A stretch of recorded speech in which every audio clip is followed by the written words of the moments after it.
Lost balloon.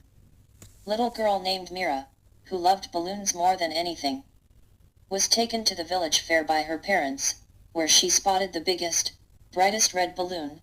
Excited, Meera asked her parents for the balloon, and they happily gave her a coin to buy it.